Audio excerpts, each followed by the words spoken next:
Halo teman-teman, jumpa lagi di podcast bersama Ikatan Wajib Pajak Indonesia IWPI. Halo Pak Rinto, apa kabar hari ini? Masih semangat terus Pak? Ya, selalu semangat. Oke, Selalu semangat luar Mas. biasa. Pak Rinto semangat terus ya. Kemarin kita sudah bahas mengenai eh, diduga tipu-tipu ya, anggaran BPN 268 triliun. Sekarang IWPI berencana atau sudah ya mengajukan permohonan informasi ke PPID Ya. BGN. Mengenai apa nih Pak Rinto nih? Ya, di konten kemarin kan kita bahas bahwa apa yang bisa kita upayakan sebagai rakyat Indonesia, sebagai wajib pajak kita Mas, sebagai pemegang kedaulatan rakyat dan sebagai pemilik sah dana negara ini. Itu Mas Awan. Jadi ingat, jadi narasi rakyat jelata itu harus sudah kita mulai hilangkan Mas, karena sebenarnya kita ini adalah bos Mas dulu. Memang narasi itu memang oleh banyak orang-orang partai politik Mas itu digaung-gaungkan terus Mas, biar kita merasa lemah, kita ya memang kita wajar kan, namanya jelata dizolimi gitu Mas. Kita mengajukan sidang di pengadilan pajak ditipu-tipu, kita mengajukan sidang di PN ditipu-tipu, kita ke PT UN ditipu-tipu, kita ke Ombudsman juga belum ada jawaban yang memuaskan, kita ke Komisi Informasi Pusat katanya antri gitu Mas.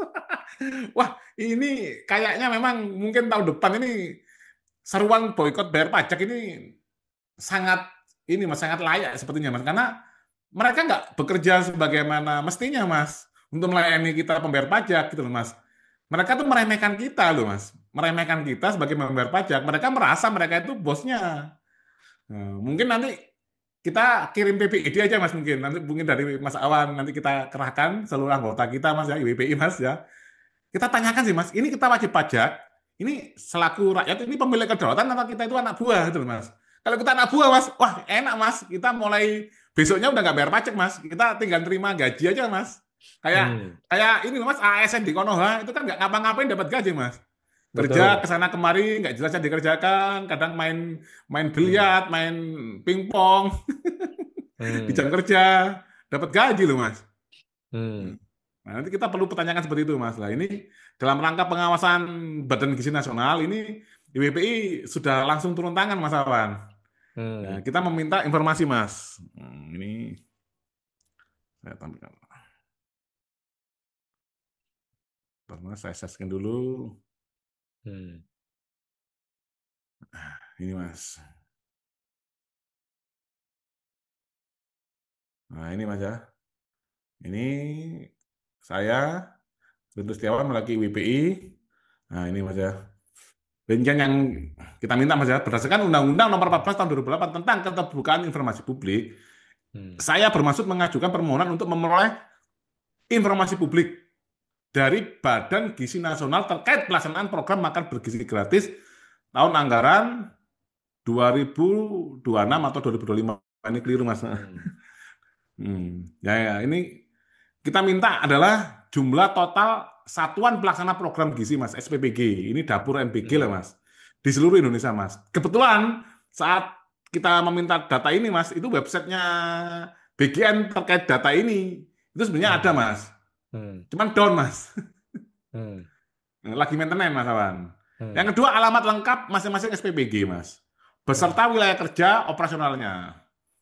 Nah, yang ketiga, nama yayasan atau lembaga pengelola yang ditunjuk sebagai pelaksana SPBG. Yang keempat, rata-rata suplai harian, jumlah porsi makanan bergizi yang disediakan oleh masing-masing SPBG. Hmm. Jadi kan satu SPBG itu kan bisa sampai 3.000 sampai 4.000 Mas ya. Tapi Hmm. konon kabarnya sekarang dikurangi jadi cuma 3.000 maksimal Mas Awan. Jadi misalkan Hmm. 3.000 mensuplai itu nanti berapa sekolah itu Mas? Misalkan satu sekolah 500, jadi nanti 3.000 berarti 6 sekolah seperti itu Mas. Hmm. Terus daftar sekolah penerima manfaat program MBG pada setiap SPBG Mas. Hmm. SPPBG A itu sekolah mana saja itu loh Mas. Hmm. Yang keenam, mekanisme penyaluran dan pengawasan logistik harian dari SPBG ke sekolah penerima. Hmm. Tujuan penggunaan informasi, informasi ini akan digunakan sebagai bahan kajian dan analisis oleh tim Ikatan Wajib Pajak Indonesia dalam rangka Hmm. pemantauan transparansi, efektivitas, serta akuntabilitas program makan bergizi gratis di berbagai daerah. Hmm. Ini kita sudah langsung turun tangan, Mas Awan. Hmm. Nah, untuk IWP ini sebagai pemilik sah dan negara, Mas. Karena ini dana ini akan dibebankan ke target pajak loh Mas. Yang Hmm. ujung-ujungnya banyak SP2DK, banyak pemeriksaan. Nanti kan apa hubungannya nih pajak smart Hmm. dan IBPI ini membahas MBG itu Mas. Wah, Hmm. hubungannya itu Mas kalau dirunut nanti ini Hmm. kita yang membiayai dengan banyaknya ini Mas targetnya pajak naik, otomatis banyak pemeriksaan pajak yang ke pada wajib pajak Mas Awan. Nah, ini Hmm. tadi saya coba ini Mas ditampilkan saya WA ini contohnya pemantauannya Mas ya.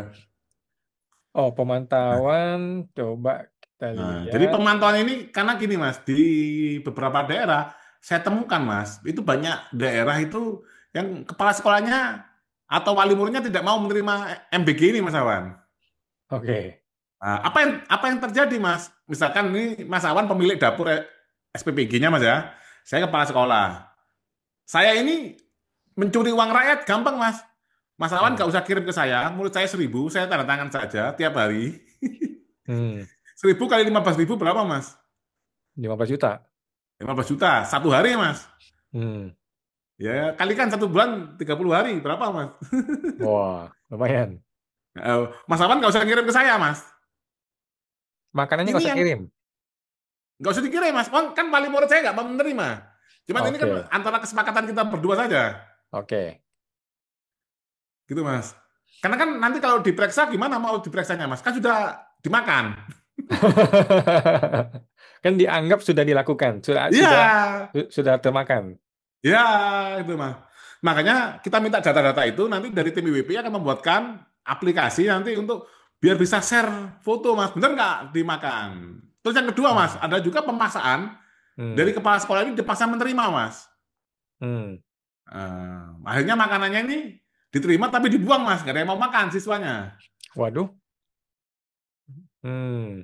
Ini ada beberapa laporan di daerah seperti itu, teman-teman. Ini contohnya data di Gresik, Mas ya. Hmm. Nah, nah, ini di Gresik, Mas. Persebarannya kan nggak merata, Mas. Hmm. Ngurumpul di tengah ini, Mas. Oh, Gresik. Nah, Hmm. makanya kan kita minta tuh sampai titik lokasinya, Mas, sebenarnya, Mas. Hmm. SPPG-nya ke BGN ini, Mas. Hmm. Jadi nanti kita bisa petakan. Nanti Hmm. sekolahnya mana saja itu, Mas. Hmm. Ini Akhirnya nggak kan resmi ada ya? informasi juga ada yang ini kan, Mas. Orang memiliki showroom dijadikan dapur BGN tuh, Mas. Ya, Ah. ini untuk kejar jumlah aja itu, Mas. Hmm. Hmm. Jadi kalau kita runut hubungannya apa dengan kita sebagai wajib pajak, Mas? Ya, karena target pajak ini ditentukan dengan program ambisius tadi, Mas Awan, yang tidak ada Hmm. kontrol yang sangat serius nantinya. Hmm. Ya gimana cara ngeceknya, Mas? Sekarang saya nama Hmm. dapurnya aja nggak ada, Mas. Sekarang hilang di websitenya, Mas. Nama SPPG-nya. Oh, hilang semua? Hilang, lagi maintenance. Hmm. Hmm. Hmm. Oke, Hmm. jadi MBG juga punya PPID sendiri ya, BGN ya. BGN, baru, Mas. Hmm. Ini lembaga badan tapi anggarannya mengalahkan kementerian, Mas. Hmm. Hmm. Hmm. Oke, siap Pak. Terima kasih informasinya ya. Mudah-mudahan dijawab segera 1-2 minggu ke depan oleh BGN ya. Jangan sampai nggak dijawab nih permohonan informasi ini. Oke, baik. Terima kasih Pak Rinto informasinya. Sampai jumpa Pak di podcast berikutnya Pak. Terima kasih Pak. Oke, Mari. Mas, sama-sama. Ya.